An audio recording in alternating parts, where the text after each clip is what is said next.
सुजलॉन ने record revenue दिया, record profit भी दिया और कंपनी आज अपनी स्ट्रॉन्गेस्ट फाइनेंशियल पोजीशन में है। तो सवाल ये है, क्या सुजलॉन का बेस्ट ईयर जा चुका है? शायद नहीं, क्योंकि मैनेजमेंट के अकॉर्डिंग पार्टी अभी शुरू हुई है।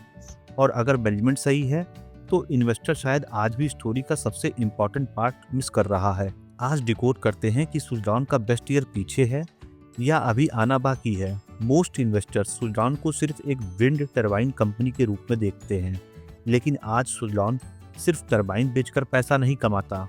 कंपनी प्रोजेक्ट एग्जीक्यूट करती है, ऑपरेशंस एंड मेंटेनेंस सर्विसेज देती है और फाउंड्री और फोर्जिंग बिजनेस भी चलाती है। यानी जब विंड इंडस्ट्री ग्रो करती है तो सुजलॉन मल्टीपल अर्निंग इंजन्स के थ्रू बेनिफिट कर सकता है। और यही बात आगे की स्टोरी समझने के लिए इम्पोर्टेंट है। लेकिन मैनेजमेंट को इतना कॉन्फिडेंस आ कहां से रहा है? इसका आंसर एक नंबर में छुपा है, 5.9 गीगावाट।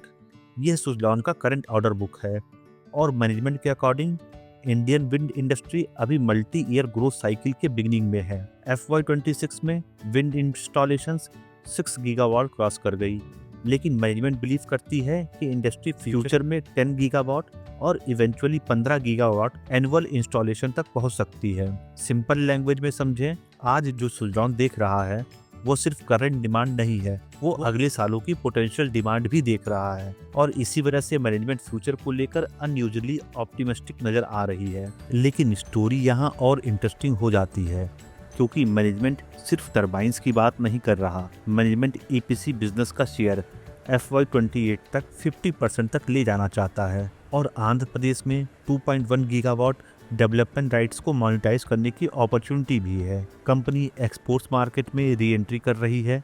मतलब ग्रोथ का थीसिस सिर्फ ज़्यादा टरबाइन बेचने पर बेस्ड नहीं, management multiple growth engine build करने की कोशिश कर रही है। और अगर ये इनिशिएटिव एग्जीक्यूट होता है तो फ्यूचर अर्निंग्स का प्रोफाइल आज से काफ़ी अलग दिख सकता है। और यही वो पॉइंट है जहां मार्केट और मैनेजमेंट का पर्सपेक्टिव अलग हो सकता है। मार्केट FY26 के नंबर देख रहा है, मैनेजमेंट FY27, FY28 और उसके बाद की अपॉर्चुनिटी भी देख रहा है। FY26 में रेवेन्यू 16,679 करोड़ तक पहुंच गया और पैट 3,163 करोड़ रहा। कंपनी ने रिकॉर्ड 2,456 मेगावाट डिलीवरीज अचीव की। और सबसे इंटरेस्टिंग बात, सुजलॉन आज नेट कैश पोजीशन में है, यानी बैलेंस शीट भी फ्यूचर ग्रोथ को सपोर्ट कर रही है। तो इन्वेस्टर को एक्चुअली में क्या ट्रैक करना चाहिए? ये डैशबोर्ड। आज सुजलॉन का ऑर्डर बुक 5.9 गीगावाट है, डिलीवरीज 2,456 मेगावाट है, EPC मिक्स 28% तक पहुंच चुका है और कंपनी नेट कैश पोजीशन में है। अगर ये डैशबोर्ड अगले कुछ क्वार्टर्स में इम्प्रूव होता रहा तो मैनेजमेंट का ग्रोथ साइकिल थीसिस स्ट्रॉन्गर होता जाएगा और तब FY26 पीक नहीं, सिर्फ स्टार्टिंग पॉइंट प्रूव हो सकता है।